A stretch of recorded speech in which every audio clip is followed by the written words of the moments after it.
Bueno, feliz tarde para todos, hora Colombia.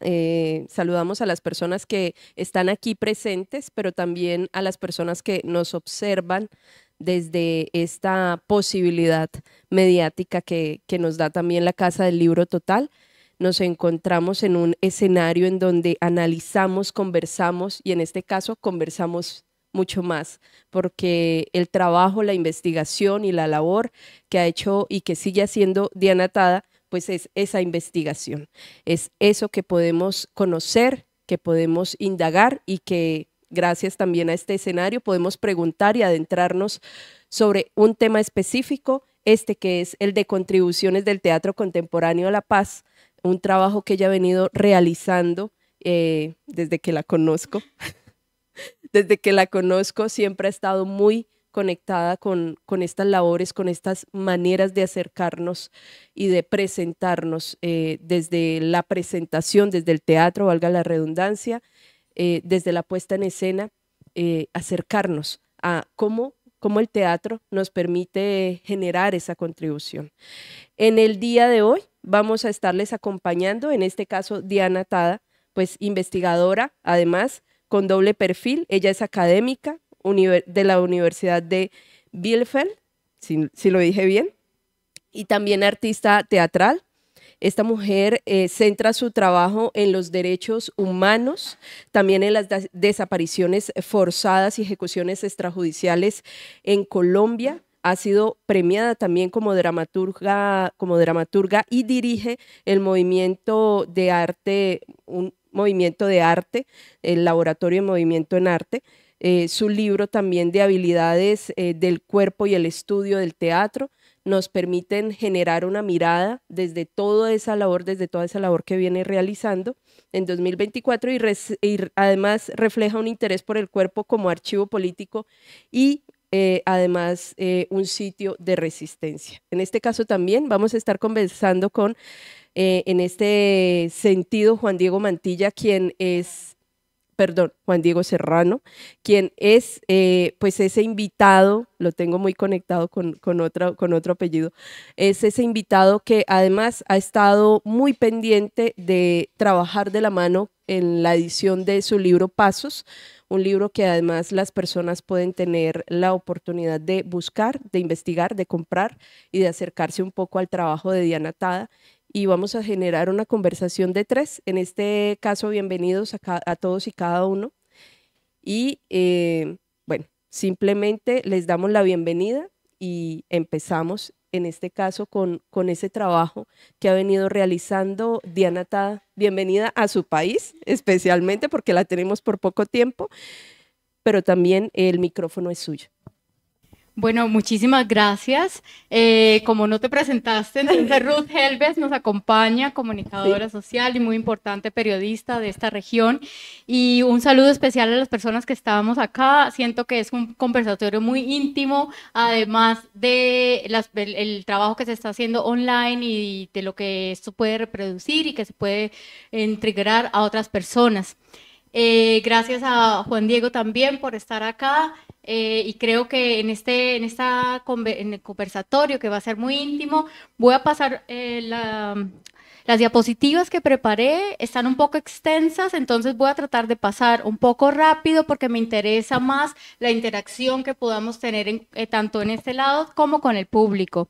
Empezaría pues que las contribuciones del teatro en los procesos de paz son un estudio de caso que hace parte de mi maestría de estudios interamericanos en la Universidad de Bielefeld, y el estudio de casos son con 4 obras concretamente, 2 de Colombia, una de México y otra de Perú, que ya les iré pues contando de qué se trata. Esto nace básicamente sobre unas preguntas sobre los mecanismos estéticos y narrativos como se proponen en los procesos de paz, que era una de las preguntas que me hacía, las estéticas que se emplean teatrales para la contribución de la población civil, y el teatro, un mecanismo de construcción de saberes de presente y un aporte al proceso de paz. Y esta palabra presente quiero que quede como muy sonando, porque es precisamente desde el punto de vista de la presencia de donde empiezo a analizar las obras que hacen parte del repertorio pues, de la investigación. Básicamente, ¿La presencia de qué? Entonces Diana Taylor nos aterriza a decir que es una presencia de los ausentes, es una presencia que desde épocas de la conquista nos quitaron el yo y el yo nosotros, llama ella. Y ella empieza a investigar, bueno, ¿de qué presencia estamos hablando? Y en lenguas aymara hay una parte, cuando habla de la presencia, se está hablando, la presencia se hace con quienes nos hablamos y con quienes caminamos, ¿no? Entonces, todos estos significados y significantes que Erika Fischer-Lister, que es la otra teórica que más manejo, es una teórica más de carácter técnico alemán, nos dice, bueno, es que la presencia no solamente sobre lo que significa, lo que hacemos en teatro, sino sobre los significantes. Y eso me ayuda a aterrizar qué es eso de los significantes y me lleva a un tema muy interesante que es, y acá estamos con Erika Lichter, cuando hablamos de los significantes estamos hablando del performance, y gracias que acá están compañeros que hacen parte de la performatividad de esta región. Dentro de mi ignorancia, en algún momento decía, no, pero el performance es un concepto muy estadounidense, anglosajón, de donde nos lleva a decir, y yo tengo amigos performáticos, entonces, ¿de qué me están hablando acá y por qué estamos usando esa palabra? Y resulta que el acto que estamos haciendo acá mismo es un acto performático, es decir, ustedes público, nosotros acá estamos creando una idea, así ustedes sean los actores pasivos en este momento y yo, y acá pues en caso personal soy un actor activo, todas sus presencias, miradas, retroalimentaciones están alimentando esta práctica. Y asimismo, si la pasamos al teatro, entonces lo que se entra a analizar dentro de la presencia son tres aportes básicamente. Uno, el de los objetos, el otro, el de las palabras, y el otro, la interacción que existe público y los presentes, los que performan. Dentro de la historia de toda esta teoría que estoy hablando, pues está Augusto Boal. Augusto Boal tiene dentro de, y voy a citarlo, la primera palabra del vocabulario teatral es el cuerpo humano, principal fuente de sonido y movimiento, y por eso, para dominar los medios de producción del teatro, el hombre tiene en primer lugar que dominar su propio cuerpo. Ay, perdón, yo estoy acá hablando y no se me olvida que tengo que usar dos manos. Bueno, voy acá. Estas son las preguntas. Y acá estamos con Augusto Boal. Listo. Entonces, en primer lugar que dominar su propio cuerpo, conocer su propio cuerpo para después poderlo tornarlo más expresivo. Y ahí es cuando precisamente pues yo me pongo en la tarea de decir, ¿y qué expresividades estamos diciendo? Si estamos hablando de procesos de paz, estamos hablando de testimonios y por eso la palabra es tan importante. Porque los testimonios nos llevan a sus propias estéticas y a sus propias poéticas. De ahí llevando ya, aterrizamos con Augusto Boal, pero entonces nos vamos también con Enrique Buenaventura y nos vamos también entonces con Santiago García, que son dos percusores grandes de lo que es la creación colectiva en Colombia. Y me empiezo, perdón, gracias, y me empiezo entonces a dar cuenta que los métodos de creación latinoamericanos son métodos de creación totalmente distintos a los métodos de creación europeo y anglosajón, pero tienen algo en común. Los tres han sido inspirados por Brecht, por Bertolt Brecht, pero Bertolt Brecht no tiene resonancia en Europa. Entonces, ¿qué está pasando con esto? Bertolt Brecht habla del personaje consciente, es decir, que tú tienes que dejar de ser objeto para pasar a ser sujeto. Y dentro de ese sujeto, resulta que ustedes como público, como nosotros como performáticos, estamos siendo conscientes de nuestras acciones, de nuestras posturas y por ende de lo que estamos creando para reproducir y para compartir. Asimismo, entonces, voy acá. Hay un camino, nos saltamos más o menos hacia el año 2000, cuando precisamente Enrique Pulecio hace la investigación sobre las dramaturgias del conflicto, una recopilación de aproximadamente 60 dramaturgias en 2 tomos, que son Luchando contra el Olvido, y que precisamente me sorprende su investigación en el 2003, en el 2013, cuando me llama y me dice, tú tienes una obra que se llama Magdalena, que nos gustaría incluirlas en el tomo. Yo soy una persona que está iniciando en teatro y le digo, sí, tengo una obra, te envío, y está ahí dentro de la investigación que hace Enrique Pulesio, que además emplea un concepto muy interesante, las dramaturgias del conflicto. Entonces empiezan a compaginar que se está diciendo que Latinoamérica está escribiendo sus propias dramaturgias, pero además están basándose sobre el conflicto. Yo ahí tengo un diálogo directo en la investigación con Pulesio, porque le estoy planteando, ¿son dramaturgias del conflicto o son dramas latinoamericanos? Porque de acá, ¿de qué conflictos estamos hablando si solo son los propios? Y si estamos hablando de dramas de otros lugares, porque hay obras acá que se reproducen como Antígona, no sé, le voy a poner un nombre casual, Antígona en el caso colombiano, ¿sí? Y habrán muchos tipos de Antígonas, pero esos son dramaturgistas, es decir, hay un imaginario que nos lleva necesariamente a Grecia. Y las dramaturgias propias de acá son las que nos invita Enrique Pulesio a mirar. Y por eso le hago ese diálogo a Enrique Pulesio con los hechos dramáticos. Y de ahí entonces, bueno, nos vamos con la investigación de Pulesio, con alguna de sus fotografías. Esa es la obra que les comento, que algunos de ustedes la conocen, obra Magdalena, que está dentro del libro. Y entonces vienen el próximo paso, que son las poéticas que llevan las obras de teatro. Las obras de teatro pasan de ser denuncia a convertirse en poéticas desde los objetos, desde la palabra y desde las puestas en escena. Eso lo vimos con Develaciones, y es que el fenómeno es muy interesante porque a partir del 2016, que conocemos el proceso de paz, se hacen dos instituciones muy importantes en Colombia. Cuando se entregan los volúmenes de todo lo que fue la recopilación del proceso de paz, se entrega por medio de una obra de teatro de gran formato que se llama Develaciones, un canto a los cuatro vientos, pero además obras regionales y nacionales. Y mi pregunta era, ¿por qué? ¿Por qué acudieron al teatro para entregar un proceso de paz? Entonces me di cuenta que era una cuestión de políticas públicas y reconocer la paz como pedagogía. Es decir, necesitaban mecanismos pedagógicos y didácticos para poder enseñar sobre la paz. Y para eso emplearon el teatro. Y ahí me devuelvo a Boal. Porque precisamente si vemos nosotros todos en la página de todo lo que fueron del proceso de paz y de las obras de teatro, vemos un cuestionario, un formulario que dejan ahí, que es parecidísimo, y si no lo mismo, al tipo de teatro de Augusto Boal. Y nos empiezan a hacer preguntas que se hacía Boal y que están en los textos de técnicas teatrales de él. Y eso no encontraba la conexión porque siempre me habían hablado de creación colectiva.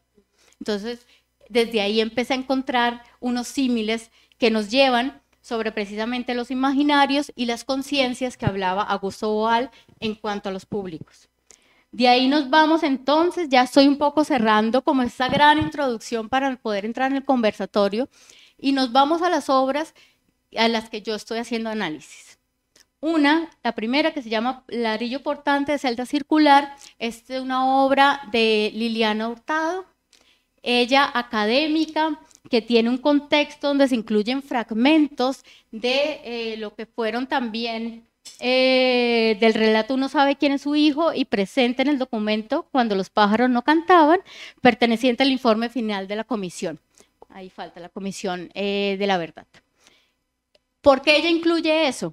Porque resulta que la obra da un salto muy importante, y es que la obra es presentada acá en Colombia y después esa obra es retomada por personas exiliadas de Colombia que viven en España. Y para mí era muy importante saber, una cosa son los objetos que yo, y como ven ahí las obras son muy minimalistas, una cosa son los objetos que yo tengo de las obras y que los mantengo dentro de un teatro minimalista acá y que los entendemos cuando vemos un ladrillo, nos vamos al campo directamente, cómo es ese concepto dentro de la población española. Y bueno, ahí de pronto en la conversación podrán salir estos tipos de respuestas. La segunda obra, bueno, esta es la puesta en escena, sigue siendo la obra de ladrillo portante. La segunda obra es la obra más reciente de Fabio Rubiano, que se llama Mantener el juicio, y es una obra que me lleva a la segunda instancia del proceso de paz, cuando se crea la Jurisdicción Especial para la Paz. Los jueces magistrados de la Jurisdicción Especial para la Paz dicen, el teatro funcionó, el informe de paz fue entregado de manera teatral, pero esta vez no queremos hacer lo mismo. No queremos una obra del gran formato, queremos una obra que en realidad hable de nosotros. Y la investigación de Fabio Rubiano es muy interesante en la medida que cuando uno ve la obra de Fabio Rubiano, uno no sabe en realidad si existen víctimas o victimarios. No hay una cuestión de juzgar. Uno ve que hay un conflicto y uno ve que hay unas respuestas de guerra y unas respuestas de paz. Y me parecen esas posturas muy interesantes, poco maniqueístas y además muy poéticas. Las últimas dos obras que tienen relación además con los procesos colombianos son, y ya les digo por qué la relación, son Noche y Niebla, de Jaime Chabaud, él es mexicano, y es una obra que nace precisamente del contexto de los 43 jóvenes de Ayotzinapa, desaparición forzada que se realiza en México, y que además de eso, a él le dice el Teatro Nacional, hagamos una obra de teatro, y le proponen una obra con un repertorio comercial cualquiera.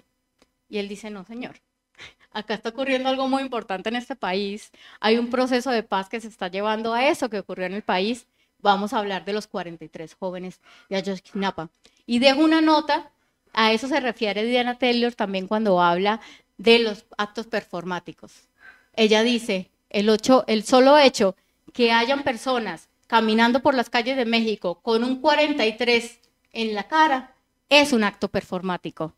Al igual que las mujeres de la Plaza de Mayo, que se ponen su pañoleta, también es un acto performático. Al igual como cuando escribimos en Colombia, nuestros de ejecuciones extrajudiciales, también es un acto performático. Entonces, ahí empezamos a darnos cuenta, y eso también lo dice Boal, los cuerpos están siendo conscientes y no tienen solamente que estar en el teatro.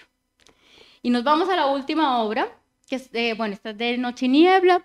Las cuatro obras son de carácter minimalista, como nos estamos dando cuenta, muy poco vestuario. Y la última, mi investigación iba a quedar hasta ahí, el año pasado que estuve en México hablando con Chabaud, pero me encontré a Sin Título y Técnica Mixta del Teatro Yuyashkani, un teatro que conozco desde el 2014, pero que nunca tenía conciencia de su importancia política y además en derechos humanos, como lo vi con la investigación. Y ahí me encuentro en Yuyashkani cuando hablé con Miguel Rubio y le decía, bueno, pero cuénteme, porque es que en la obra en el libro que encontré solamente estoy viendo imágenes, no estoy viendo repertorio y no estoy viendo tampoco textos. El hombre me dice, es que la obra no tiene textos, tiene palabras. Y empieza por ser una obra que fue como expuesta en un museo, donde precisamente quienes hacían la obra era el público que iba pasando por este museo literal de imágenes, y a partir de esa reacción del público es que empieza a ver las palabras que ya se tenían más o menos pensadas, pero no era un texto como tal. Esta obra es la única que me falta por ver y que la voy a ver, precisamente voy para Lima, la van a presentar como parte de esta investigación y me van a permitir, pues, como público cercano, poderla ver. Hasta acá dejo esta gran introducción, espero no haberme tomado mucho tiempo y dejo abierto para que empezamos el diálogo. Bueno, es así que yo, o todos más bien, empezamos a entender o a empezar a deshilar y a involucrarnos en todo esto que usted nos está diciendo, Diana, en todo esto que es parte de esa investigación y es parte de ese trabajo que ha venido realizando desde lejos, pero que nace acá, nace inicialmente con esa cercanía con personas en conflicto, con personas víctimas del conflicto armado y que nos permite también iniciar con esa mirada. ¿Cómo empieza?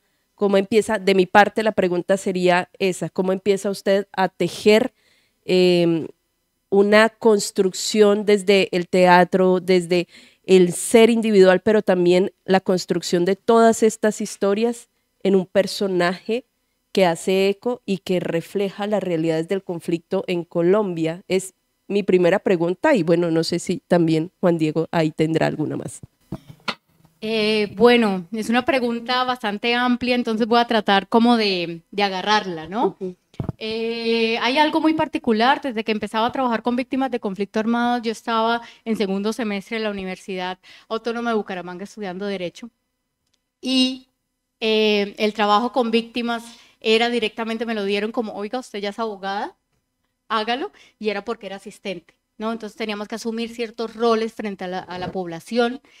Ya después, pues obviamente yo era asistente y mi trabajo era redactar absolutamente todas las denuncias que habían. Y yo recuerdo muy bien una vez que estaba en convención y me dijeron tienes que ir porque necesitamos gente. Fuimos 3 abogados y yo, y en el momento que llegamos nos dicen, a ustedes están saliendo desplazadas 2.000 familias, van a llegar a convención, no hay personería, y solamente está el párroco de la iglesia, el alcalde tampoco está, les toca atenderlos. Y nosotros que íbamos con otra intención, es la primera vez que con segundo semestre, sin tener muchas herramientas, veo que un niño no ríe, que la población huele a tierra, y un olor a tierra hermosísimo, delicioso, pero que no hay ningún sentimiento en sus caras, que todo está neutro. Y algo que eso fue uno de los primeros impactos en cuanto al sentimiento, que me hacía también preguntar, ¿yo qué estoy haciendo acá? O sea, no en un sentido de que quiero salir corriendo, en un sentido de que, ¿cómo hago esto? Y recuerdo que muchos testimonios los tomábamos en el baño, porque los señores estaban, o las señoras estaban con miedo, porque me decían, nos están mirando. Entonces, esa fue la primera recopilación de testimonios de víctimas de conflicto armado. En total fueron 3.000. El archivo que se hizo por cuestiones metodológicas o tal vez porque yo soy muy cuadrada, fue un archivo de Excel con los 3.000 casos, donde separaba los tipos de criminalidad que habían, cómo había sido cada una de las torturas, desapariciones, ejecuciones extrajudiciales, bueno. Y este archivo fue muy importante para la Comisión de la Verdad, eso me lo dijeron años después, porque me llamaron, yo estaba en otra parte, ya haciendo teatro, y me dijeron, ¿dónde está el archivo? Y yo les indiqué en qué computador lo había dejado, con qué claves, absolutamente todo, y ese archivo fue muy importante. Te doy este recuento porque todas esas historias son las que me ayudan a elaborar sensibilidades, para construir un personaje que se llama Magdalena, pero para después también cuestionarme a mí misma, y yo respeto mucho a los abogados también porque están acá presentes, pero para cuestionar si yo era capaz de ser abogada. Y la sensibilidad del teatro me llegó en esos momentos y yo dije, esto me parece mucho más sincero en mi punto de vista. Puedo abrazar a más gente así y además va muy más acorde con mi sensibilidad, que no era capaz de hacerla como abogada. Y cuando termino derecho digo, hasta acá llegó el barco, muchas gracias por toda la experiencia. Un amigo, gran amigo, me dice, ¿a qué se va a dedicar? Yo le digo, voy a dedicarme al teatro. Y empiezo a estudiar teatro a full porque me había retrasado muchos años. Entonces ya esa parte no la quiero contar porque quiero mantenerme con el tema, pero digamos que toda esta recopilación de historias, nosotros trabajamos en el Catatumbo, Magdalena Medio y Arauca. ¿Y por qué el Catatumbo? Porque me resonaban, yo soy muy cercana al Currulao, es una de los cantos que más me llega, y tal vez por eso es que me quedé con el Magdalena. Diana, de las cosas interesantes en el abordaje del trabajo es que no se asume como inherente verticalmente la violencia en Latinoamérica. Es decir, su presencia universal, global en el continente no se asume por antonomasia, sino que busca evaluar sus consecuencias y sobre todo su estética, su tratamiento, su vehículo. Curioso es que cada una de estas obras haya nacido como expresión de memorias colectivas, es decir, como un ejercicio de memoria, bien sea para reivindicar o para recoger, digamos, una oralidad compartida, y ser representada como teatro colectivo, como teatro de grupo, de manera que las pulsiones individuales dejan de ser lo principal y con ello también dejan de ser lo principal el solo retrato del drama de la violencia, es decir, el solo retrato del drama que de por sí es una dificultad, es decir, de por sí constituye arte, en este caso pasa a ser algo más. Es interesante que después de esta recepción y elaboración de estas obras empiezan a meterse entidades estatales y gubernamentales para apoyarlas y para representarlas y ser su fuente de, digamos, de ánimo. Comisión de la Verdad, la JEP y comisiones de paz o de reparación de los distintos países involucrados. ¿Cuál es esa interpretación particular que se le da a la violencia inherente y sobre todo pensando en los contextos nacionales que tú, digamos, reúnes? Tu pregunta es muy pertinente y me voy a ir un poco para atrás precisamente para que las imágenes nos ayuden. Y es que, como lo dices, cada una de estas obras son producto de comisiones de paz. Entonces, las de Colombia, pues ya las conocemos, están cercanas a nuestro contexto, pero, por ejemplo, con Jaime Chabaud y Noche y Niebla, es una obra que nace, además que Noche y Niebla nos recuerda precisamente al proceso nazi. Entonces hay un proceso nazi que se llama Noche y Niebla, pero Un Grito 43 pues ya nos aterriza al caso de Ayotzinapa. Y hay dos cosas particulares ahí. Una, que Jaime fue invitado a las comisiones de paz y por eso es que él saca de allí ciertos testimonios. Y lo segundo es lo que dices, es un trabajo de creación colectiva que se hace con los diferentes grupos, porque dos grupos montaron la obra, uno que fue el Teatro Nacional y el otro que fue directamente en el municipio de Guerrero, donde se retoma la obra y se invitan personas de las madres de los desaparecidos. Dentro de las estéticas, me parece muy interesante en las cuatro, las estéticas de los testimonios. Y voy a citar uno que tengo en la mente, y es con la obra de Liliana Hurtado. Hay una parte de la obra donde está contando un personaje cómo fue que ellos quedaron al momento sorpresa que llegan los militares.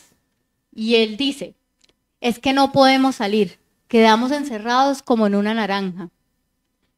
Y uno se pone a pensar muy citadino, como una naranja, pele una naranja a ver si es capaz de abrirla, ¿no? Entonces ahí ya me retoma, bueno, ¿y quién dice eso? Pues solamente el que ha cogido una naranja, el que dice yo vivo de la naranja y así puedo citar varios ejemplos.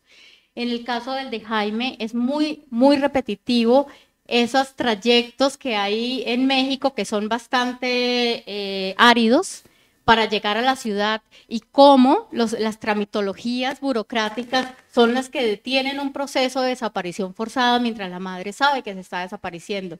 Entonces, los elementos, vuelvo a los elementos que se utilizan, son además elementos muy reales, pero con la obra, por ejemplo, de Sin Título y Técnica Mixta, fue un proceso que el Teatro Yuyascani vivió por 2 años, que ellos estuvieron en los 2 años de la Comisión de Paz, y a partir de todos esos encuentros ellos vieron las estéticas dentro de la prensa y su mayoría de recortes es lo que decía la prensa sobre el proceso de paz, sobre cómo la prensa hablaba de la guerra, y lo que ellos hacen en la obra, hasta donde he podido recopilar, es que precisamente es una estética irónica y en contra de eso, que estaban en la prensa, como diciéndole al público prácticamente, eso que ustedes están leyendo no es, ¿no?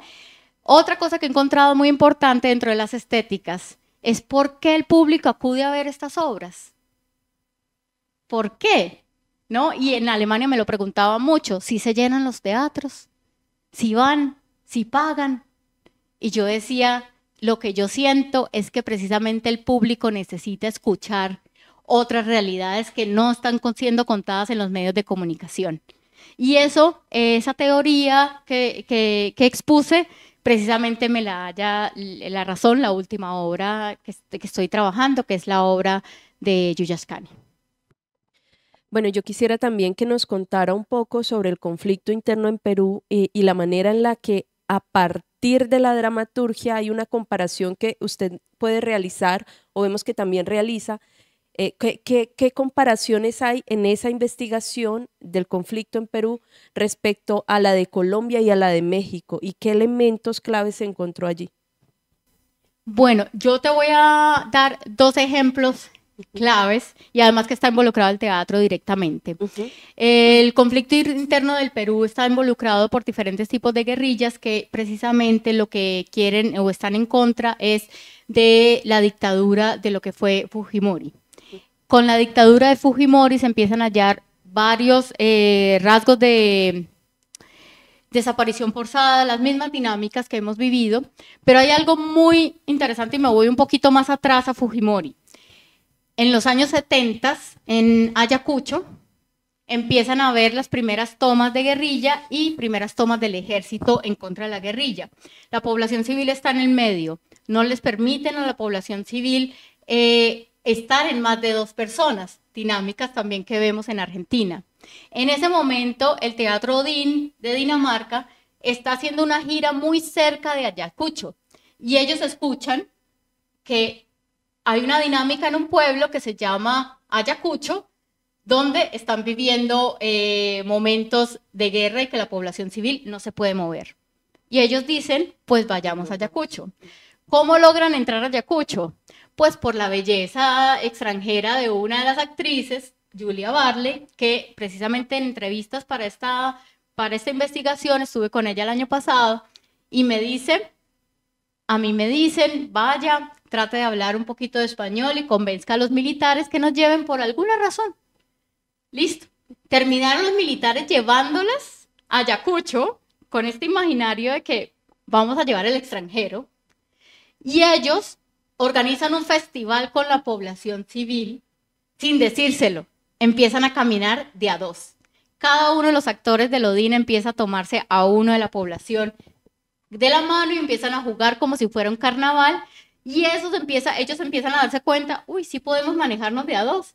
Entonces otros 2 y otros 2 y otros 2, y estas son unas dinámicas que empiezan a salir, tan así que los encuentros de Ayacucho de teatro han sido muy, muy importantes hasta hoy día y se celebran cada 10 años, rememorando esa incidencia. Después de allí, pues ya me voy al caso de Fujimori, todas las dinámicas de dictadura que estuvieron dentro del caso de Fujimori, y después de ahí se cierra el caso de Fujimori y sale, los procesos de paz. Y vamos a hacer entonces una recopilación de todos los hechos, y se me escapa ahorita el número de cuántos fueron las audiencias, pero fueron varias audiencias que se hicieron durante 2 años seguidos. Ahí la recopilación fue diferente. Entonces, el teatro sí estaba denunciando, sí estaba diciendo, como manifestándose. Hay varias, pues precisamente acá estamos con Ana Correa. Ella tiene este vestido en rojo, el mismo, y esta pañoleta que utilizan ahí, la utilizan en una manifestación que hacen las mujeres, donde se escriben absolutamente todas sus denuncias en el cuerpo, y por eso es que las estéticas empiezan a ser un poco más visuales, y por eso es que no hay voz. Entonces, no sé si eso responde a la totalidad, pero pues quería como mezclar los puntos de vista, tanto teatrales como del conflicto que se está viviendo, que si son similares a Colombia o no. Yo creería que la cercanía que Perú tiene con la lengua quechua es lo que hace que sus estéticas sean mucho más sutiles y mucho más representativas con la imagen. Porque de antemano, y eso también lo dice Diana Taylor, nos han negado la presencia de la lengua. Entonces nosotros actuamos desde el cuerpo.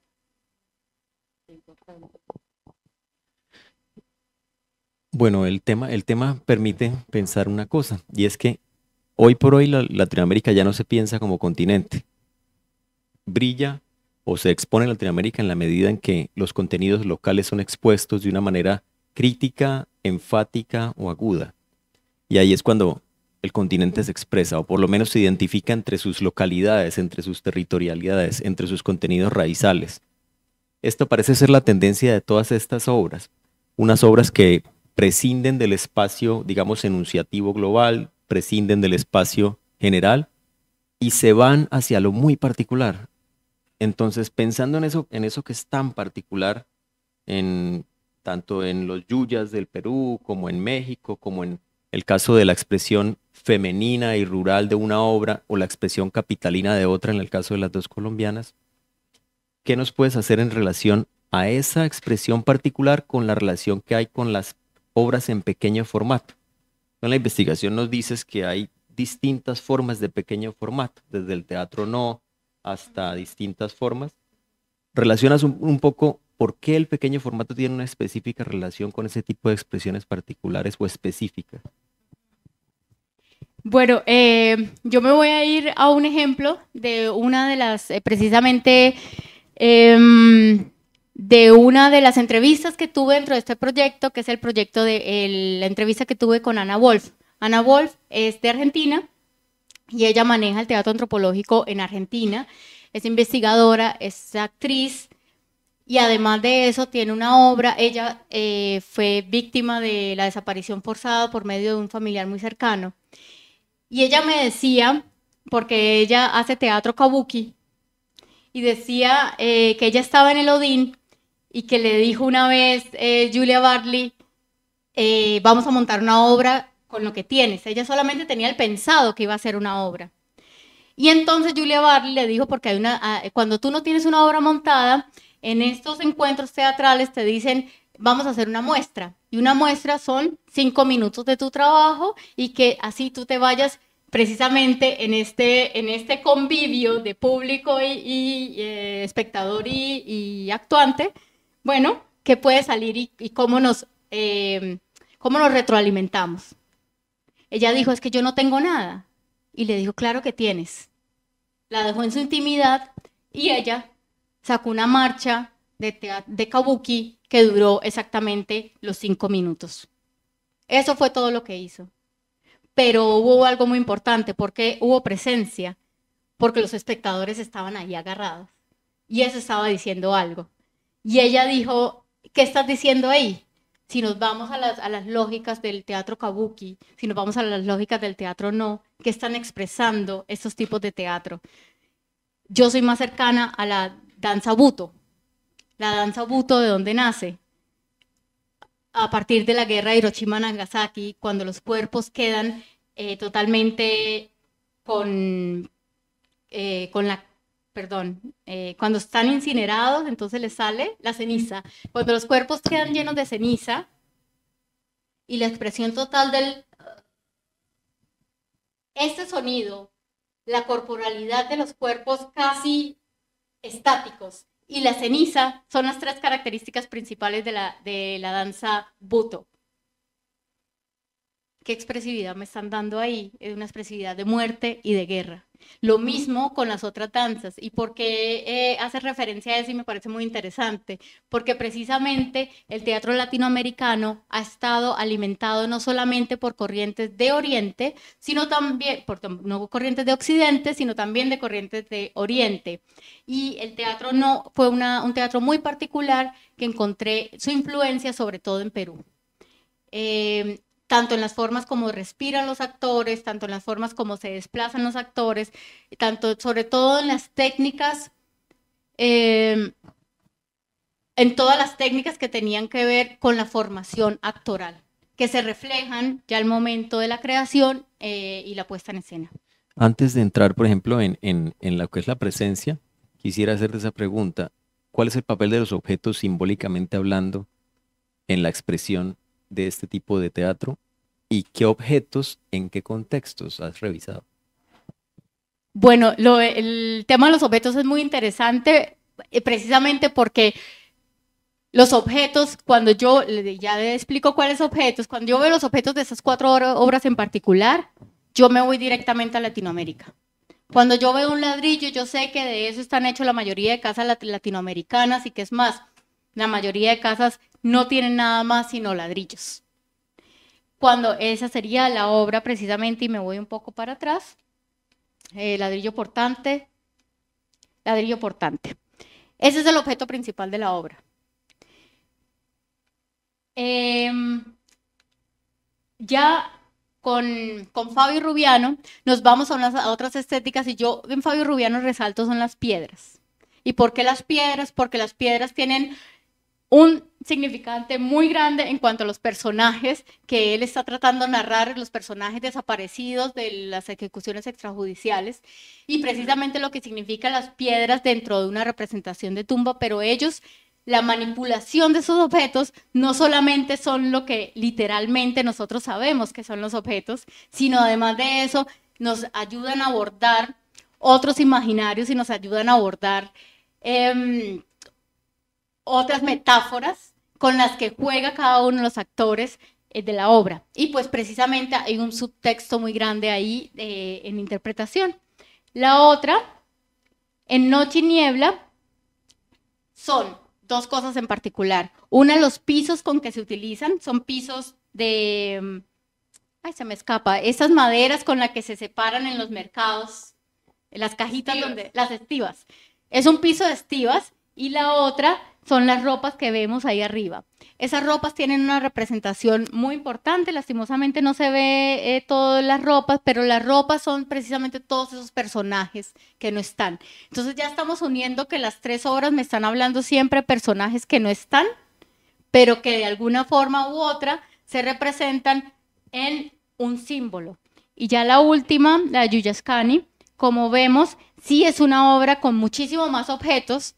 Son objetos estáticos además, porque es prácticamente, inicia siendo una exposición como si fuese de museo, pero ¿qué es lo que brinda la movilidad de esos objetos? Precisamente la interacción que tienen los actores. Y quiero ya pues terminar como la respuesta con la experiencia personal de Magdalena, ¿sí? Y con Magdalena, ¿qué significa la olla de barro que carga Magdalena para todos lados? Y ella misma lo dice, ¿no? Solamente con esta agua es con que doña Jacinta permite lavar sus flores. Y cuando ella se está yendo, porque viene el desplazamiento forzado, Magdalena lo único que coge, llega a la casa de doña Jacinta, no encuentra a doña Jacinta, ¿qué hace? Ve una molla y la coge y se la lleva, y eso es lo que la acompaña a ella. Entonces también es como me veo identificadas con estas obras que son obras de ausencia, y por eso reivindican la presencia, porque la presencia es cuando es nombrada, ¿no? La presencia es precisamente, nos han quitado tantas veces el yo, nos han quitado tantas veces el quiénes somos, nos han impuesto tantas veces, Diana Telios dice, desde la conquista, nos quitaron quiénes somos, entonces hay que nombrarlo. Y no solamente es un yo yoísta, es un yo nosotros. Qué maravilla. Bueno, hablemos o trascendamos hacia 2 últimas preguntas mías de mi parte. Ok. Una sería la presencia, es el término, creo que es el término rector del documento, o por lo menos es el término que le da vida a la interacción de las distintas comparaciones. ¿En qué consiste la presencia, Diana? Esa presencia que estás enunciando como investigadora, que estás sustentando teóricamente, que estás intentando identificar en las obras, y sobre todo cuando se menciona en el documento que la presencia es una energía, cuerpo y espacio que se entrelaza con elementos, como ya lo decíamos, los objetos simbólicos. Yo puedo agregarle el hecho de que la presencia desde Latinoamérica, o sea, esa mirada de la presencia también en estas investigaciones que ha realizado, que básicamente nos unen en cuanto a querer contar lo que pasa en situaciones de conflicto, y elegiste 3 países, pero son muchos más, ¿no? Latinoamérica también tiene un reflejo muy, podríamos decirlo así, muy abarcante, y que también está dentro de tu ojo, dentro de la investigación. Sí. Bueno, entonces me voy primero con claro, La presencia y la cita que acabas de nombrar es una cita que utiliza Diana Taylor para referirse al trabajo que hace Elodie y que hace Eugenio Barba directamente. ¿Por qué energético? ¿Y por qué significa presencia? Porque es que precisamente lo que nosotros estamos acá como actores es un entrenamiento que nace ¿de dónde? De este colectivo de las creaciones colectivas. En las creaciones colectivas no nos vamos solo al tema y nos sentamos a hablar del tema, sino como actores lo resolvemos desde el cuerpo. Entonces nos ponemos unas dinámicas de trabajo donde se van reinterpretando y después interpretando, porque es que la presencia se basa a la no representación. Entonces no es una presencia que nos lleve a identificarnos con el personaje, no es una presencia que nos lleve a hacer catarsis, así muchas veces ocurra. Es una presencia que nos ayuda a ser críticos y a poder nosotros entonces a ponernos en el personaje, porque es el yo el que está naciendo, y a partir de ahí entonces cómo podemos nosotros tener una posición ante este personaje. Ahora, lo que hablas de la energía es puede sonar un término un poco ambiguo, y Diana Taylor lo hablaba, hay varios directores de teatro que lo nombran de diferentes formas. Yo puse el de la energía porque soy formada con Eugenio Barba, entonces dije, entiendo cuando Diana Taylor dice energía y entiendo cuando Eugenio Barba nos decía necesitamos energía. Y te lo pongo con un ejemplo básico que creo que puede explicar un poco más. Estamos en Dinamarca, febrero, invierno, hielo y está nevando. Y Eugenio Barba, estamos moviéndonos, estamos haciendo un trabajo de danza y nos dice, están muy quietos, los cuerpos no se están moviendo. Y nosotros allá metiendo la energía, ¿no? Y como moviéndonos más y haciendo más fuerza y no. Y el hombre lo que hizo fue abrir todas las ventanas, todas las puertas y dijo, se salen, por favor, estamos a -5. No, no importa, se salen, porque es que si el cuerpo no se mueve, no va a haber calor. Ah, y ahí entendimos qué era la energía y qué era esa presencia que él necesitaba y qué era la fuerza que él necesitaba. Porque una fuerza desde la comodidad, desde yo estar acá sentados y vamos a presentar un personaje, podríamos hacerlo, pero no me va a dar esa energía. Si yo me entrego las condiciones para crear en mi cuerpo unas posturas, una presentación que sea con unas fuerzas que mis músculos necesitan, ahí ya estoy dando esa presencia. O sea que se busca que el acto performático sea lo más, no auténtico, sino sincero posible respecto de la energía que en este caso no está planteada de los actores o de la obra de teatro, sino de los ausentes, de los desaparecidos, ¿no? Podría ser una interpretación, yo sí la veo más desde el cuerpo, yo sí la veo más desde la conciencia del cuerpo del actor, que obviamente dentro de un subtexto, y insisto con el tema de los subtextos, que fue donde nace esta investigación, con el libro Pasos. Y desde esos subtextos que son conscientes, que tienen contexto, es desde ahí donde el cuerpo toma esos elementos para poderlos reproducir. Entonces yo sí veo, y en esto tengo, confieso, una discusión con mi director de tesis. Mi director de tesis dice, no es el cuerpo, ¿sí? Y yo le digo, claro que sí, todo tiene que ver con el cuerpo. Entonces, bueno, como lo justifiqué, pareció que pasó la tesis. Pero además de eso, y además de una nota de maestría, estoy hablando en realidad de los factores que hacen que podamos hablar de un yo presente, ¿no? De una presencia desde lo que yo hago. Si yo no estoy entrenada, si me dio una enfermedad, si hago algo, y lo hablábamos también con mi director de tesis, hay obras que se caen por sí solas. El texto se me fue, me torcí una pierna, no, los nervios no me dejaron y me caí, me quedé tiesa. Hasta ahí llegó la obra, hasta ahí llegó la presencia. Sí. Yo quiero también abordar el tema de la narrativa a partir de lo que estabas comentando hace un tiempo. Hablabas un poco de la poesía, hablabas un poco de la transmisión de esas maneras de contar lo que pasa, lo que sucede en los territorios.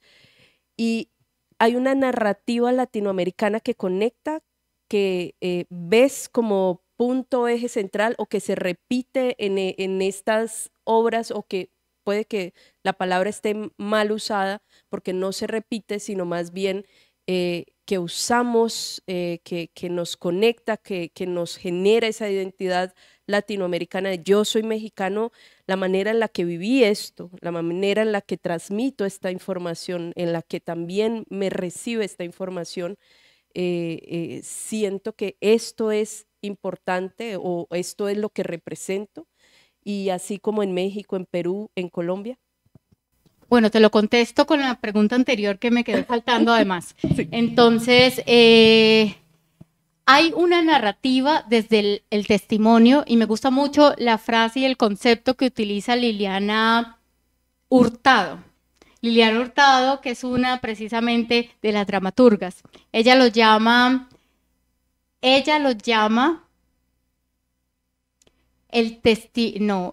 las poéticas del terror. Poética del terror. Y en una conversación con un mexicano de literatura, llegábamos a las conclusiones que eran más poéticas del testimonio, porque si le pones la palabra terror, ya estás tú dándole un concepto muy propio de lo que tú sientes que es un testimonio, que son terroríficos. O que debe sentir cuando se recibe. O que debe sentir cuando se recibe, ¿no? Entonces podríamos estar, digamos, podemos tener una discusión muy rica dentro de estos dos conceptos, porque creo que todavía no está. Sería una investigación muy interesante si alguno de los presentes la quiere hacer. Estamos dentro y de eso me refiero cuando hablo de las poéticas, porque es que los testimonios tienen palabras muy propias del ser. Yo solamente voy a interpretar lo que pasó, porque nunca voy a poder decir qué pasó, a no ser que haya una cámara, pero puedo interpretar y fantasear lo que pasó. Puede ser muy cercano a la realidad, pero voy a tener mis propias poéticas y estéticas de lo que pasó. Asimismo, entonces, y eso lo dice Ricot, ¿no? Dentro de todo su trabajo de memoria. Asimismo, entonces, las narrativas latinoamericanas no puede ser que se me parezcan. Se me parecen unas narrativas mundiales del testimonio. Las narrativas latinoamericanas se me parecen cuando hallamos los elementos burocráticos en las obras. Todos los elementos son iguales. Cómo a los desaparecidos forzados les niegan después de venga dentro de 24 horas porque todavía no se ha cumplido, vuelva después, y todo eso se repite en las obras. Entonces algo está pasándole el sistema, que es bastante común, y me cuestiono yo, pues si somos tan independientes, ¿por qué hay estas facetas comunes, no? Bueno, eso, no sé si también...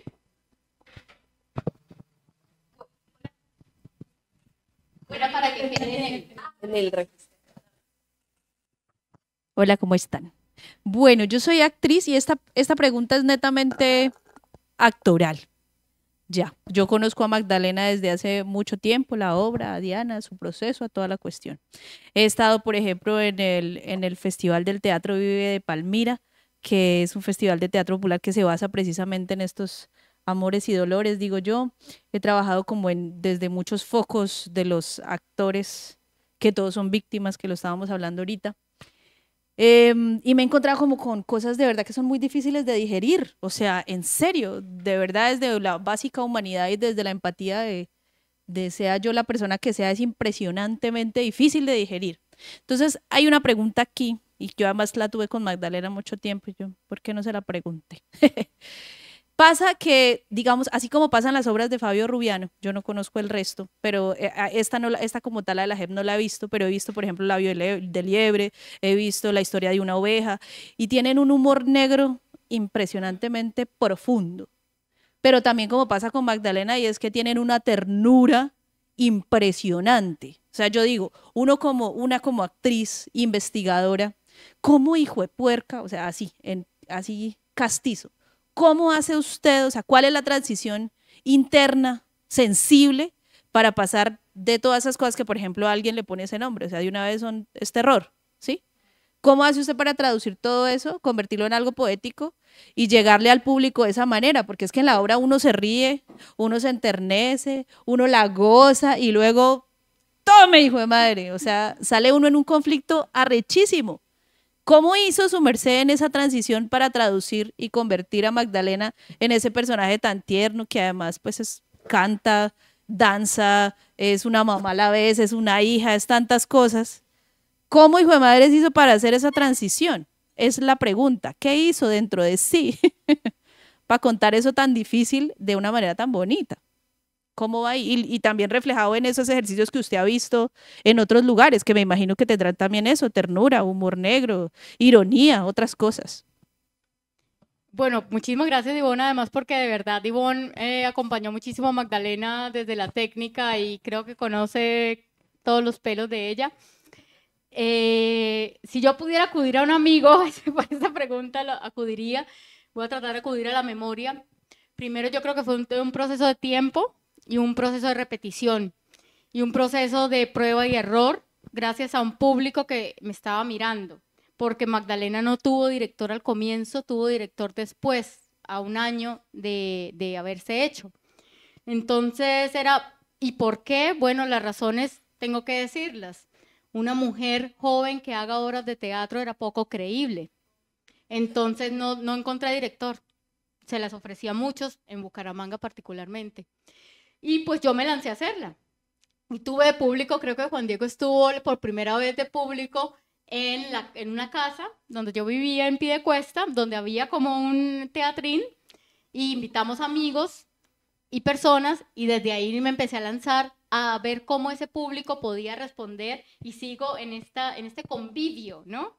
¿Cómo podemos nosotros responder desde el público de las estéticas de Magdalena? Y Magdalena pasó a ser una obra dura, ladrilluda, mamona, fuerte, antes de ser puesta en escena, a empezarse a decantar precisamente por las lecturas que cada vez le daba, y fue una obra que duró muchos años, de mucho dolor también, ¿no?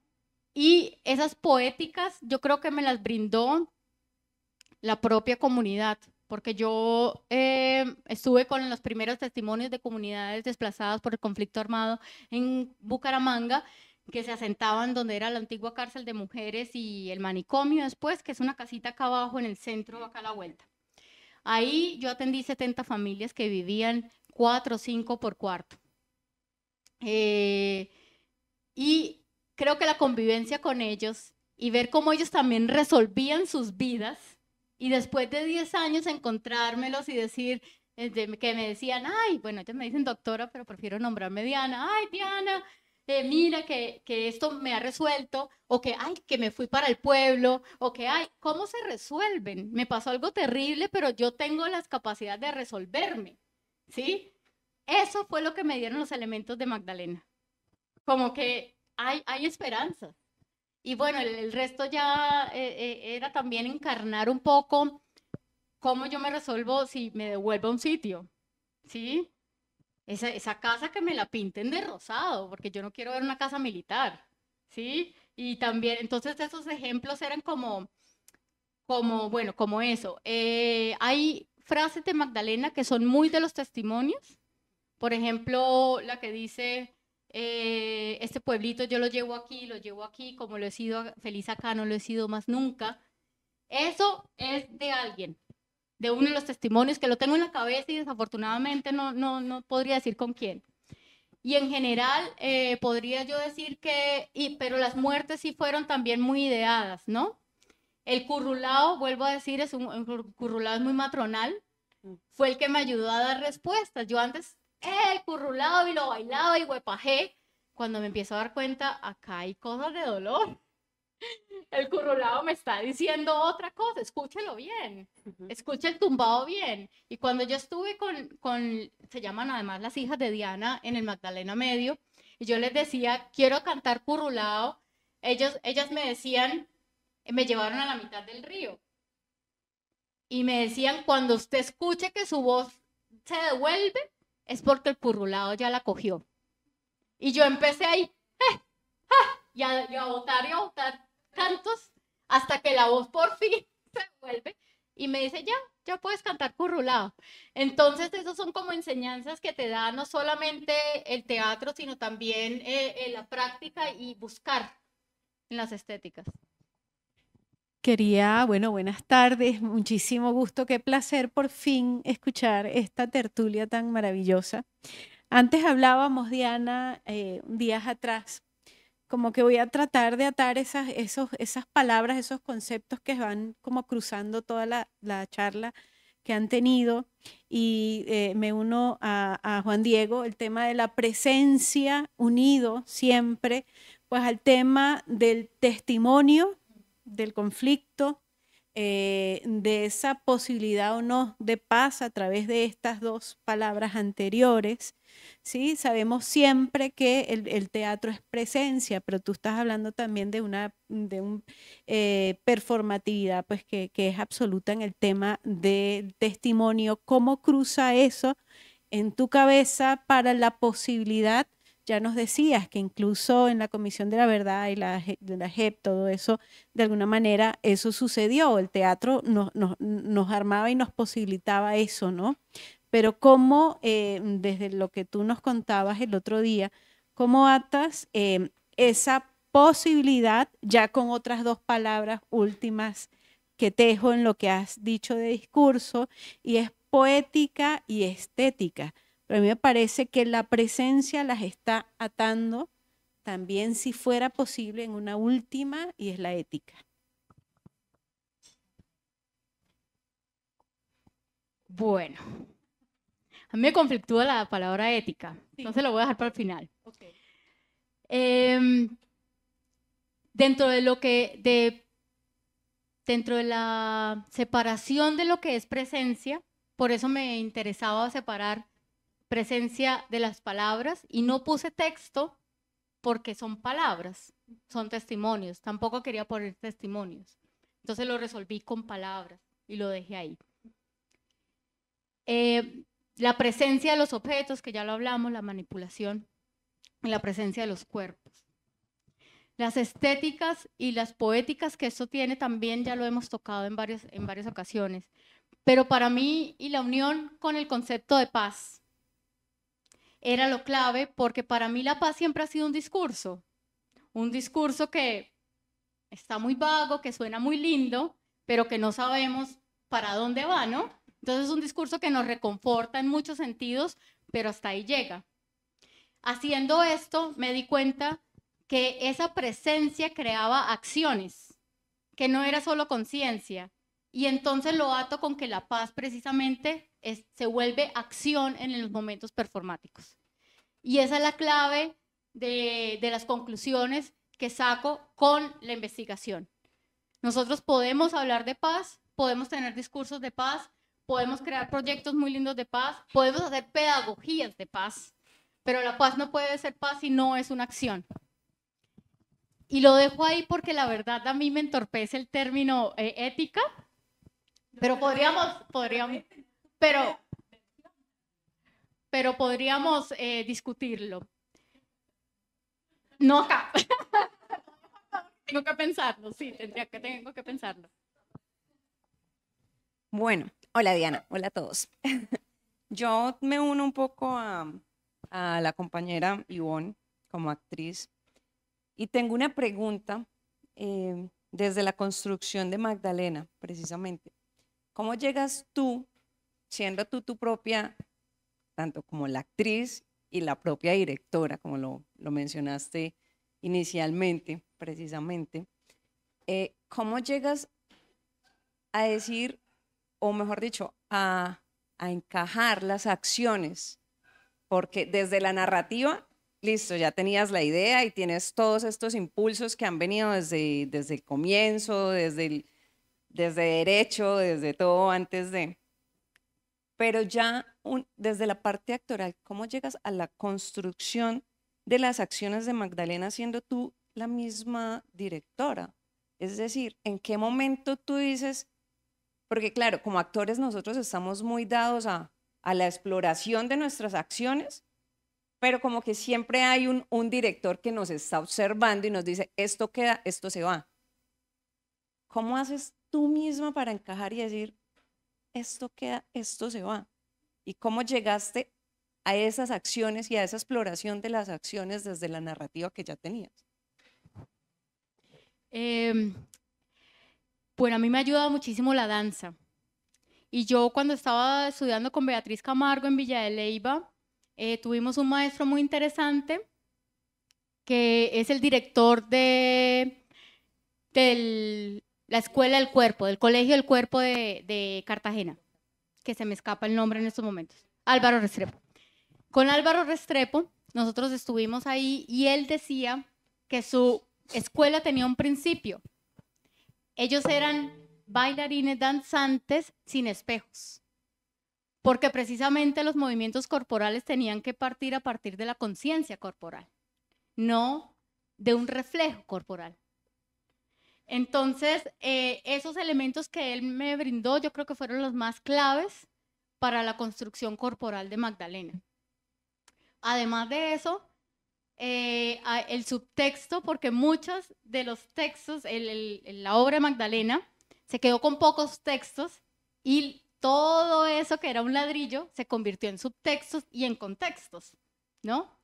Contextos, ¿por qué? Porque yo decía, si esta obra la quiere montar alguien que no tenga nada de idea de teatro corporal, pero la quiere montar, use el contexto para montarla como quiera.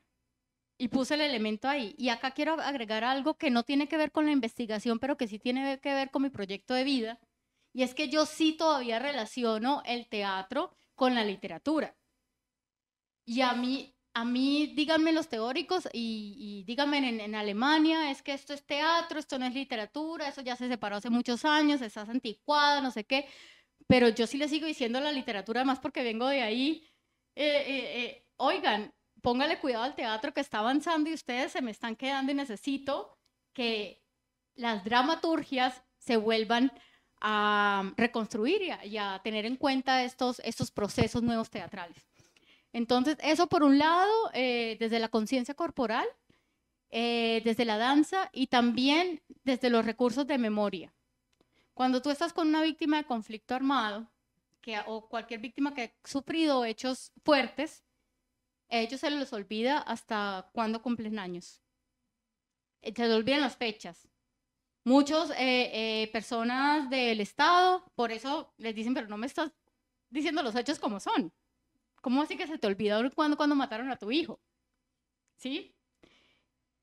Pero a mí me ayudaba mucho decirles a ellos, y eso fue Navidad, eso fue cercano, como fechas que a uno probablemente no se le puedan olvidar, o era tiempo de lluvias, y yo investigaba en tal municipio tiempos de lluvias, ¿no? Entonces era como que esas narrativas del recuerdo y de la pérdida de memoria era lo que me ayudaba también a construir Magdalena, porque Magdalena está presente, pero también está ausente.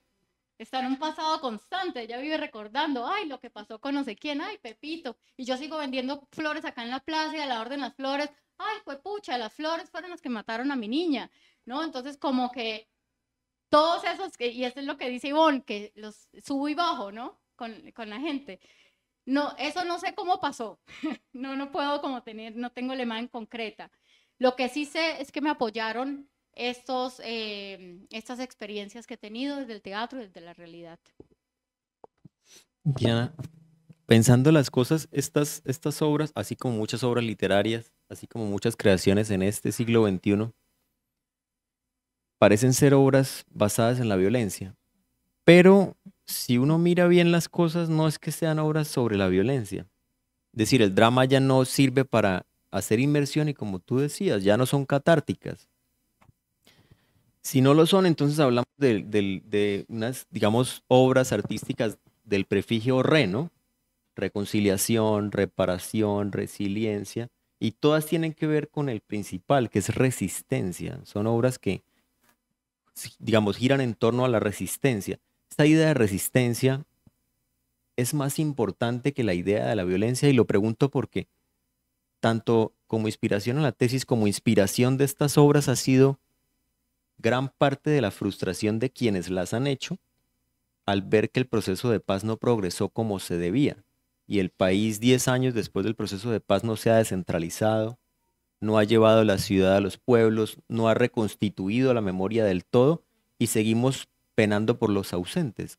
¿Qué se puede pensar al respecto teniendo en cuenta que tanto la tesis, tanto ese trabajo como las obras vienen de del mismo núcleo, de un dolor que se va hacia la resistencia. Bueno, yo solo lo voy a contestar muy breve desde lo que pienso y lo que he encontrado. Es primero que el teatro es resistencia por antonomasia. El teatro resiste constantemente con los hechos que el teatro ve y que evalúa, ¿sí? Y lo segundo es lo que hablábamos, que si es una dramaturgia del conflicto, que si es una dramaturgia de la guerra, para mí son los dramas. El teatro lo que hace es precisamente estudiar y buscar los dramas de la sociedad. ¿Cuál es el drama actual? Que tenemos una guerra. Y cómo el teatro lo resuelve ya depende de cada teatro y cómo lo lleve a cabo. Tienes razón, no hay como esas respuestas que queremos, pero por eso mismo, y si es verdad, el teatro sigue resistiendo desde sus estéticas y sigue llevando la voz. Ahora hay algo que acá me preocupa un poco, y es precisamente los recursos que da el Ministerio de Cultura para las artes en general con nombre de paz. Creo que a veces caemos en la irresponsabilidad de los recursos para crear obras que desafortunadamente no tienen un tiempo porque el ministerio no lo da. Entonces se crean obras que toca sacarlas ya porque el recurso dice así, porque el proyecto dice así, y no hay esa investigación, esos procesos, y no culpo a los artistas, no culpo tampoco al ministerio. Me parece importante que haya un proceso repensado y que podamos seguir resistiendo, pero que podamos que estas obras se sigan alimentando para colaborarnos. ¿Cuántas obras y de todas las artes hay que hablan precisamente de resistencia? Nos estamos comunicando entre los artistas, estamos haciendo convivio entre nosotros, porque eso yo creería que es una de las respuestas, ¿sí? No dejar de hablarnos entre nosotros y más bien construir entre nosotros. Pues me pareció interesante escuchar una expresión conciencia corporal, porque para mí realmente es algo nuevo. Yo con frecuencia he escuchado el término la memoria corporal, pero esto es más bien algo inconsciente, es algo lo que nuestro cuerpo, como si al tacto, a la sensación, lo recuerda, pero esto ocurre independientemente de nuestra mente, de nuestra conciencia.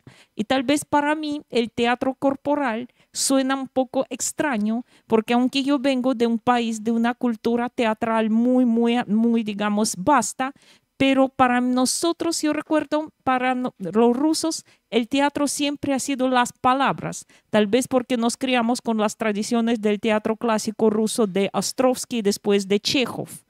Y por lo tanto, corporal para nosotros es algo inconsciente. ¿Hasta qué punto entonces, quisiera preguntar, hay que dominar el cuerpo para que sea consciente, no sea memoria, sino realmente la conciencia temporal, corporal? No sé si me he expresado bien. Te has expresado muy bien. Sí, tengo en cuenta, es verdad, pero lo que me estás diciendo ocurre con todos los teatros del mundo. La mayoría de teatros son teatros de espectáculo, son teatros de palabra. Los que estamos hablando de teatros corporales son líneas en realidad muy contadas, y de Rusia viene Stanislavski, que después le enseña y que después enseña a Grotowski, que está precisamente la Fundación Grotowski en Polonia. De ahí viene Eugenio Barba, y ellos están hablando de un tipo de conciencia precisamente por la interacción que hay por esa interacción que existe dentro del público. Yo te recomendaría, por ejemplo, hay una académica que se llama Hannah Reich, R-E-I-C-H. Ella su investigación se llama The Right to See, el derecho a ver, y es precisamente que ella habla que esa conciencia corporal, y no solamente del actor, sino del público, se encuentra en el momento en el que el público está observando la obra, pero que está presente y que además hay reacciones. Y hay unas reacciones que yo estoy ahora notando, que llevamos una hora de conversación y que hay un cansancio. Hay unas reacciones que me hacen a mí decir, voy a acelerar la voz para que de pronto nos despertemos. Asimismo, en el teatro estamos haciendo consciente en el momento. Yo no estoy recordando un texto constantemente porque ya está incorporado en el cuerpo y las acciones, pero yo me estoy dando cuenta qué es lo que está pasando en el público, cómo lo integro a la obra, cómo yo integro ciertas reacciones y cómo nosotros ahí podemos entonces entrar en un diálogo constante. Bueno, yo quisiera también hacer dos preguntas en este caso desde el papel femenino. Como periodista, encontrarme con una cantidad de voces, específicamente de mujeres sobrevivientes de la guerra, que son las mujeres desplazadas, y entonces aquí me quedo en el contexto en el que habitamos, Colombia, ¿no? La importancia de, desde el reflejo y desde el ser mujer, trabajar un proyecto de este tipo, un proyecto donde adquieres o escuchas, recibes todo esto y empiezas a, no sé qué tan buena sea esta palabra, mutar en esta manera de presentarnos a Magdalena, pero también quiero preguntar sobre los muertos que nos representan. Y en algún momento conversamos con Sandra y contigo, estaba hablando sobre algo que me dejó muy cuestionada en un taller que hubo en la universidad. Ustedes no, de pronto no, voy a hacer un contexto muy básico. Un profesor mexicano empezó a hacer una investigación desde Argentina para ubicar y para escuchar los muertos que nos habitan. Entonces, ¿cómo escuchamos un muerto que me habita? Pues finalmente deja unas frases y nos dice: exprésate con esto que vas a leer, exprésate en sonidos o en gemidos o en dolor o en silencio o en llorar. Y son palabras que parecen tan básicas como un día le dejé un café a mi mamá. Entonces, ¿qué significa esto? Cuando nos paramos frente a un micrófono y de un momento a otro nos expresamos. Este profesor mexicano nos abrió completamente la llave de una cantidad de cosas. Él se llama Jorge David García, porque lo estaba buscando precisamente. Y es allí donde él dice: los muertos que nos habitan son esos muertos que comunicamos. Y para mí la palabra, por ser periodista radial, es valiosísima, pero también todo el trabajo que ustedes como actores, artistas, investigadores realizan. Entonces, quiero saber qué escuchar y cómo, a partir de escuchar a esas mujeres, qué tanto recibiste o identificaste, o si lo hiciste o no, escuchar a los muertos que habitan en las mujeres que finalmente huyen de una guerra, pero tienen sus muertos adentro y caminan con esos muertos que dejaron atrás y que posiblemente o no encontraron, nunca se los encontraron, o les encontraron y hay un duelo que sigue todavía, ¿no? Bueno, yo te voy a responder ahora sí de atrás para adelante. Entonces, me voy con el duelo de las mujeres y me vuelvo a retomar la frase Aymara. Somos presencia porque reconocemos con quienes andamos. Entonces, si yo estoy reconociendo eso, estoy reconociendo las historias con las que yo ando, ¿cómo eso me hace a mí también? Es un presente yo, nosotros, y vuelvo a Diana Taylor. Eso es un poco lo que hallé dentro de la investigación, pero también de esta convivencia con mujeres. Y me voy a ir, porque me gusta más hablar desde las experiencias. El año pasado, en el Encuentro de las Magdalenas, es un encuentro que realiza Julia Barley en España. Bueno, lo realiza en todo el mundo, pero en varios países. Pero en este encuentro estábamos en España. Y es una red de mujeres. ¿Y se crea por qué de mujeres? Pues porque precisamente empezamos a darnos cuenta que hay pocas directoras, que hay pocas dramaturgas y que necesitamos un espacio para conversar entre nosotras, ¿no? Que es el mismo trabajo que hace Patricia Ariza, que estuvo en el encuentro del año pasado precisamente. El encuentro del año pasado es un encuentro de paz. Y es un encuentro clave. Yo digo, le llamo a Viviana Bovino, que es la que organiza en España, y le digo: yo estoy investigando en el tema, por favor, no solamente déjame asistir, sino además déjame entrevistarlas a todas. Entonces, bueno, estuvimos allí y hubo una cosa muy interesante. Online participaron las mujeres del sol, si no estoy traduciendo mal, y son las mujeres israelí y palestinas que están por la paz. Y ellas empezaron a hablar de sus procesos de paz, no desde el teatro, pero sí desde la acción. Y en ese momento justo, un asistente español dijo, pero es que estás hablando de Israel, Israel ha cometido y ha hecho, o sea, así con la furia, con mucha testosterona, y la mujer le responde, o sea, lo deja hablar, y cuando termina le dice, ¿me dejas hablar? Y vuelve otra vez, ¿no? Y al final la mujer, cuando se da cuenta que no puede hablar, le dice, por eso este evento lo estamos resolviendo mujeres, porque se necesita una voz que nos escuche. Entonces estoy como tratando de resumir ese papel de las mujeres, no que nos quedemos aisladas, no que sea feminismo, por favor, sino que hay unos espacios que necesitan de las escuchas, de las estéticas también, que femeninos, que son otras, y contar con esas sensibilidades y ojalá lograr el espacio donde nos hablemos de sensibilidad a sensibilidad, de la sensibilidad masculina a la femenina. Pero hasta ahora yo he podido, pues en esos espacios, encontrar como estas respuestas. No sé cómo estamos de tiempo. Las voces de los muertos. Ahí hay una pregunta más. Sí, algo bien corto. Mira, yo hace más de 30 años viví en Alemania 1 año y yo sé que actualmente tú resides allá. Bueno, entonces puedo entender que tienes una mirada también desde el otro lado del océano, de los años que llevas y de los estudios que has realizado y las investigaciones también. En cuanto a mí, lo comento porque con solo ese año que estuve ahí, pude percibir el valor que tiene lo patrimonial.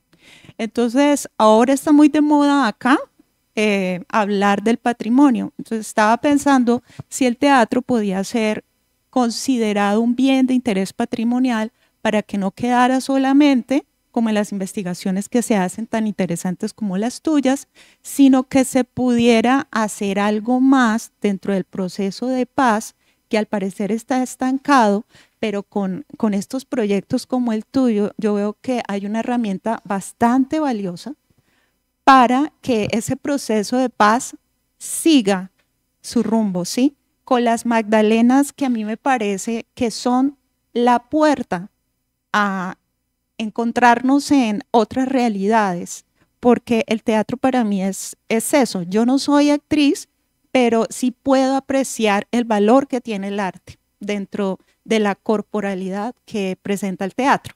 Entonces, pues la pregunta sería más bien si tú consideras que para que tenga peso toda esta investigación que se realiza de parte tuya, ¿sí? Desde esos 2 puntos de vista que tienes y desde tu experiencia, entonces, ¿cómo se haría para articular desde lo patrimonial, concitar a las personas, no solamente las que han vivido esa experiencia del conflicto, sino las demás que no lo hemos vivido de cerca, para poder entendernos y poder trabajar en conjunto mediante estas artes como el teatro? Bueno, no soy experta en el tema y también voy a citar otro ejemplo, pero también no sé si mis compañeros quieren hablar porque me he tomado la palabra. Entonces, bueno, entonces responderé desde lo que sé. Yo sé que la creación colectiva está siendo en estos momentos evaluada para que sea patrimonio inmaterial. Creo que es un paso. Sé también que el Teatro Odín, que desafortunadamente lo echaron de Dinamarca por cuestiones simplemente burocráticos, está siendo materializado por medio de un museo que está funcionando, ya abrieron las puertas de solamente el Teatro Odín en Italia. Creo que esos son los esfuerzos que ayudan a que precisamente exista una memoria sobre lo que está haciendo. Sé que particularmente esta investigación va a entrar en la web de la Red de las Magdalenas. Sé también que precisamente en octubre, cuando nos encontremos las Magdalenas de nuevo, que nos vamos a encontrar, perdón, ahorita en septiembre, con la obra Magdalena en Alemania, en Frankfurt, nos vamos a encontrar. Sé que también vamos a seguir tejiendo esto que está pasando. Entonces, eso es lo que sé hasta ahora. Ojalá pues salga un proyecto que precisamente nos lleve a ahondar más en el tema. Bueno, yo más que hacer una pregunta, como que voy a hacer una sugerencia, una pequeña recomendación, por lo que yo le he hablado sobre el teatro ruso, pero sí me acordé. Hubo en la historia del teatro ruso 2 actrices, 2 mujeres realmente destacadas que sí salieron de los marcos de aquel teatro clásico y fueron las verdaderas maestras del arte corporal, ambos lastimosamente con un destino bastante trágico. La primera, Zinaida Reich, yo le dediqué un artículo en el libro total que se llama así, ¿Quién mató a la dama de las camelias? Es que usted mencionó a Meyerhold, ella era su esposa, su musa, la inspiradora en muchos de sus espectáculos, pero lastimosamente resultó incómoda al régimen stalinista. Como se sabe, a Meyerhold lo arrestaron, a ella simplemente la mataron en su propio apartamento, porque ella se negaba a jugar tal como debería. Y otro personaje que para mí, digamos, es igual de simbólico en este caso, Margarita Konen, la primera que interpretó a Salomé de Oscar Wilde en la escena del teatro de cámara. La Salomé Roja la llamaban. Ella, como se sabe, también fue una gran maestra del teatro corporal. Como se sabe, Rusia, Unión Soviética, fue el primer país donde Salomé de Oscar Wilde salió libre de censura, porque ahí bautizaron esta obra de teatro como antirreligiosa y revolucionaria. Pues sí, en cierto modo.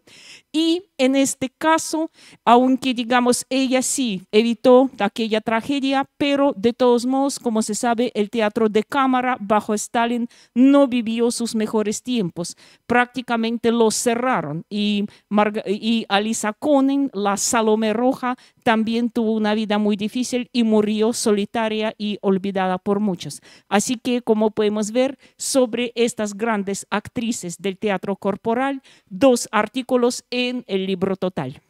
Muchísimas gracias.